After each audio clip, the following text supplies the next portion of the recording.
La principal herramienta para estudiar siempre es el libro, y en anatomía tenemos de dos tipos. Primero tenemos los libros de texto, que tienen toda la información descriptiva y textual de cada uno de los contenidos de la materia, y acá les muestro algunos, tomando en cuenta que en nuestra facultad, en la Universidad Nacional de La Plata, los más utilizados son estos dos, el Testut y el Rubier. Pero igual les muestro otros que también son recomendados por la cátedra y que también están buenos, que son el Latarjet, el Moore y el Buchet. Específicamente para el tema de corazón, nuestra facultad nos pide que leamos del libro de Gali. Y para neuroanatomía se utilizan libros de neuroanatomía, como el Snell, el Carpenter y el Buchet. Por otra parte, también tenemos los libros Atlas, que son libros con ilustraciones de cada una de las estructuras del cuerpo. Entonces vamos a tener de dos tipos, los Atlas con dibujo, que tienen el dibujito de las estructuras y los tienen con colorcitos y está bien bonito. Y el Atlas con imágenes reales, que son fotos cadavéricas. El más utilizado de los atlas con dibujo es el Netter. También está el Sobota, pero realmente el más utilizado es el Netter. Y atlas con imágenes reales tenemos el Macmillan y el Yokochi. Los dos están igual de buenos. Entonces, ¿cómo vamos a estudiar anatomía?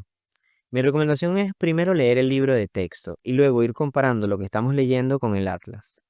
Anatomía es una materia muy visual, entonces es importante que mientras el libro nos está describiendo algo, nosotros podamos observarlo en el atlas para así comprenderlo mejor.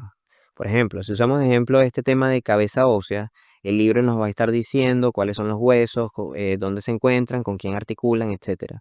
Entonces, acá vamos viendo en el atlas y observamos, ok, este es el frontal, se encuentra hacia anterior y se articula hacia posterior con el parietal.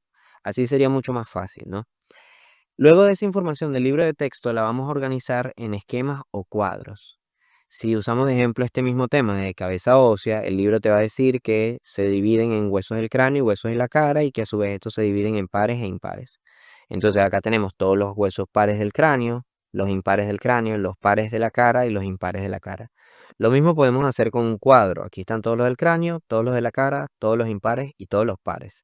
Puede ser cualquiera que te guste y no tiene que tener mucha información. Lo importante es que tenga palabras claves que organicen todo el contenido de ese tema.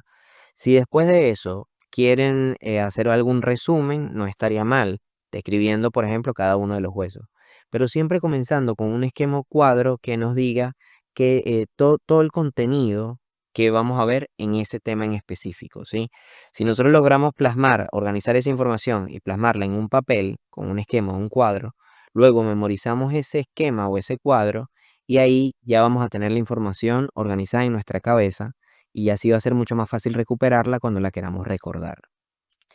Y con respecto al atlas, dibujar. Esto ya está comprobado, o sea, dibujar en anatomía es fundamental y ayuda a fijar visualmente las estructuras.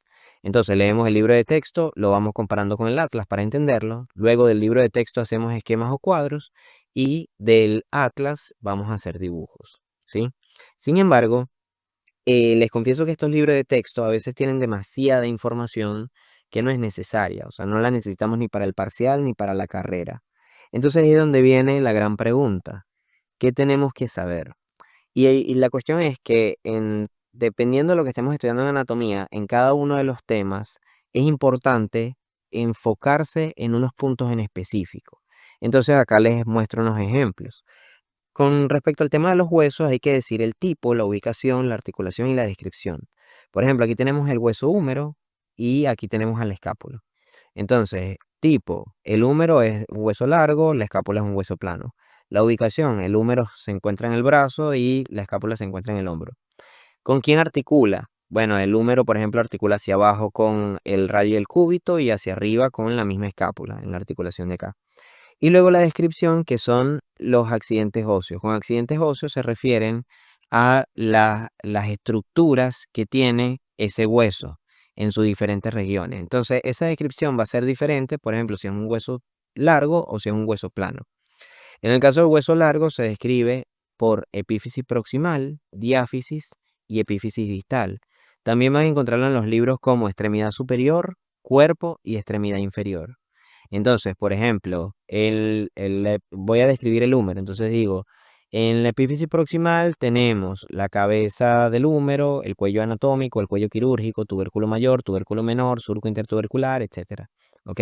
Entonces vamos describiéndolo por regiones, cada uno de los accidentes óseos que tiene en esas regiones. En el caso de los huesos planos, se describe por caras, bordes y ángulos, por la forma que tiene. Entonces la escápula tiene una cara anterior, una cara posterior, tiene 3 bordes y tiene 3 ángulos, ¿sí? Eso lo vamos a ir estudiando bien en cada uno de los módulos, sobre todo en el módulo de locomotor. Lo que quiero con esto es que tengan un ejemplo de cómo abordar este contenido. En el caso de las articulaciones, le coloco la misma articulación entre ellos dos, la articulación glenohumeral. Es un tipo de articulación sinovial o de artrosis, específicamente en artrosis, ¿bien? Está ubicada en el hombro, es la articulación del hombro. Con superficies articulares, lo que queremos decir es qué partes de cada hueso se están articulando. Entonces la respuesta sería la cabeza del húmero con la cavidad glenoidea de la escápula.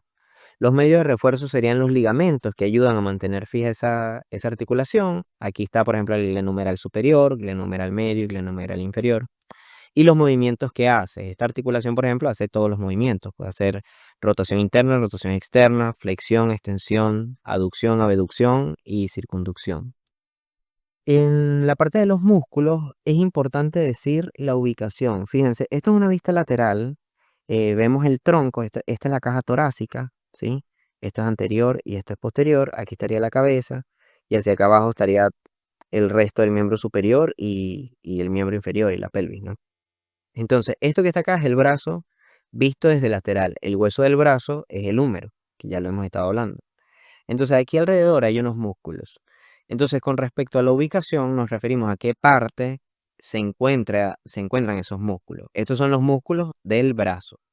Por otra parte, estos mismos músculos del brazo se van a organizar en grupos y planos. Grupo se refiere a la disposición que tiene con respecto al hueso con el que se relaciona. Y los planos se refieren a cómo están distribuidos en los planos desde superficial a profundo.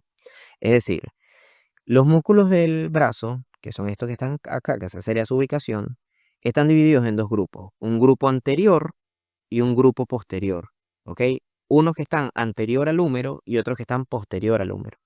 Pero a su vez, el grupo anterior se divide en dos planos, un plano superficial y un plano profundo, ¿sí? Tomando en cuenta que si lo viéramos de superficial a profundo, primero nos encontramos con un músculo y si quitamos ese músculo vamos a ver otro más abajo, ¿ok? Con eso se refieren con ubicación, grupos y planos. Luego habría que decir la inserción, que es en qué parte de cada hueso se insertan, ¿sí? Entonces, por ejemplo, acá no sé, hay uno aquí del grupo anterior, que es el coracobraquial, entonces se inserta en la apófisis coracoides de la escápula y llega a la cara interna del húmero, ¿sí? Esas inserciones hay que sabérselas. Luego la inervación, qué nervio que esté pasando por ahí lo está inervando, y luego la función. Entonces, por ejemplo, si el músculo genera una flexión y en qué articulación o si genera una extensión, ¿sí? Ahora, saliéndonos un poco del locomotor, otro tema que pueden preguntar son los vasos y los nervios, ¿sí? En ambos casos es importante describir el origen, el trayecto y las relaciones y las ramas, ¿sí? Específicamente luego en los nervios hay que decir que inerva, pero lo principal es saberse eso. Entonces aquí les pongo un ejemplo de unos vasos de cabeza y cuello. Aquí tenemos la arteria carótida primitiva y después esta se divide en carótida externa y carótida interna. Entonces suponte que yo quiera estudiar la carótida externa. Bueno, ¿cuál es su origen? La carótida primitiva, ¿sí? Después tiene un trayecto hacia arriba por el cuello, ahí le está pasando lateral. Eso es con respecto a las relaciones. Relaciones se refiere qué tiene cerca, ¿sí? Con qué se relaciona de las estructuras que están cerca y hacia qué lado. Entonces ahí, por ejemplo, le está pasando lateral al músculo, a este músculo que se llama estilogloso. Bien, y en ese trayecto que va hacia arriba da varias ramas, da unas ramas colaterales. Por ejemplo, aquí vemos una que es la tiroidea superior, entonces ahí podemos ir haciendo una esquemita, tiroidea superior, lingual, la facial, y así vamos poco a poco. Y después termina con unas ramas terminales que son la maxilar interna y la temporal superficial. Insisto, esto que estoy diciendo, cada uno de los contenidos no se lo tienen que aprender ahora. Lo estoy usando como ejemplo para que sepan cómo describir en el momento que lo vayan a estudiar, ¿ok? Y en qué se tienen que enfocar. Y finalmente tenemos los órganos, o sea, ya sea órganos que vamos a ver en esplagnología, que es cuando se ven todas las vísceras, como por ejemplo el corazón, los pulmones, el hígado, el estómago, etcétera. Y también hay órganos que forman parte del sistema nervioso, como el cerebro, el cerebelo, el tronco encefálico. En ambos casos hay que decir el estudio topográfico y el estudio sistemático. Ya eso hablamos en los tipos de anatomía que había. Entonces el estudio topográfico sería decir dónde está, cuál es su ubicación, con qué se relaciona. Por ejemplo, el corazón se encuentra en el tórax, pero específicamente se encuentra en el mediastino, que es una región del tórax. ¿Ok? Y después con qué se relaciona hacia los laterales con los pulmones. Cosas así. Luego el estudio sistemático que lo ubica en un sistema. Entonces el corazón forma parte del sistema circulatorio y también la función que hace. Bueno, él es el que bombea la sangre. Bien. Parte de ese estudio sistemático, que es la anatomía sistemática o descriptiva, también pide describir la configuración externa o configuración interna. Entonces la configuración externa es como lo vemos por fuera. Bien. Pero si lo cortamos o lo abrimos, vamos a observar otras estructuras que tiene por dentro. Entonces ahí también tenemos que usar la configuración interna. Sí, ahí tenemos que estudiar la configuración interna, qué cosas tiene por dentro. Y luego la irrigación y la inervación, qué arteria lo irriga y qué nervio lo inerva, ¿sí? En el caso de los órganos del sistema nervioso central, es lo mismo, pero sin la inervación, por supuesto, porque esto ya es tejido nervioso. Pero sí todo lo mismo, o sea, dónde está, qué sistema pertenece, cómo funciona, cómo se ve por afuera, cómo se ve por adentro y quién lo irriga.